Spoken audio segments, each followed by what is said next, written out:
The top of the fourth here at Busch Stadium in St. Louis. We know it was a great run this year by the St. Louis Blues, led by their former captain. That's right, former captain David Backes. And he's here at the ballpark, Jim Hayes.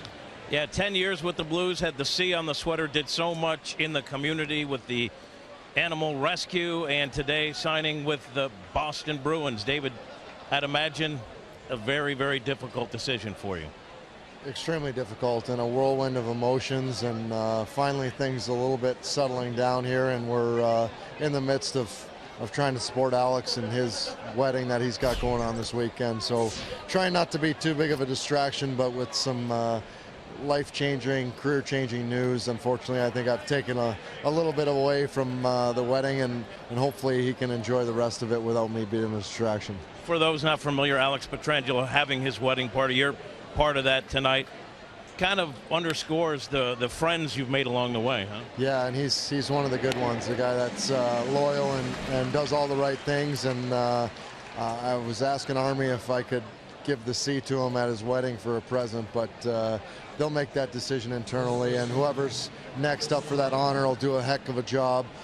Him, Steiner, whoever else they may tab for that job, but whoever it is, I hope if it's not the Bruins lifting the cup, that it's one of those guys, and they get to have a parade down Market Street and really enjoy it, because it is a great town, a great team, and 50 years waiting, it's time for a cup to come here, as long as it's not in Boston.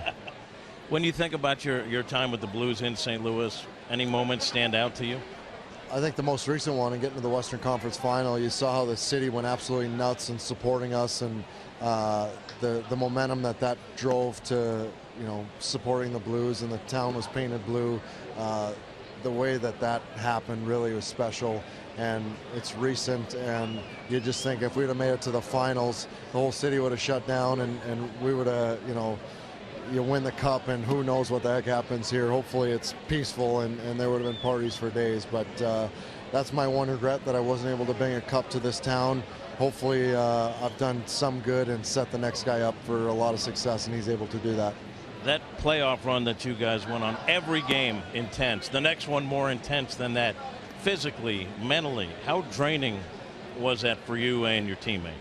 Well, it was a challenge, no question, but when you get the reward finally for putting your effort in and really investing in it, you beat the Blackhawks, and the vindication of all our hard work that brought. Then you get the Dallas Stars, and you beat them in 7 games, and you go, hey, we're finally getting paid off for all the investment and time and energy we've put into this thing, to the rebuild. Those feelings are something that you just don't forget, and wish it would have been 6 more wins and we could have brought that cup here. You'll be playing for a new fan base. Last thing before we let you go, but it seemed like you had a special relationship with Blues fans. No question, and the town is blue collar, Midwest. That's right up my alley. Unfortunately, the business side rears its ugly head, and we're not able to get a deal done to keep me here for the rest of my career. That being said, like I tweeted out today, it's goodbye for now, but not goodbye forever, because this is a special place to my wife and I. No question about it. You will be missed. Thanks for the time. Thanks a lot, Jimmy. All right, Danny. David Backes. Jim, great interview. Nice job.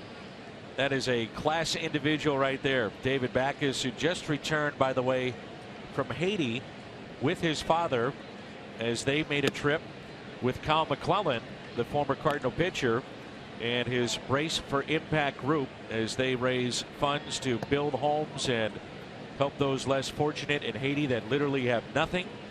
And that's what they did on Father's Day. Very, very much a class individual.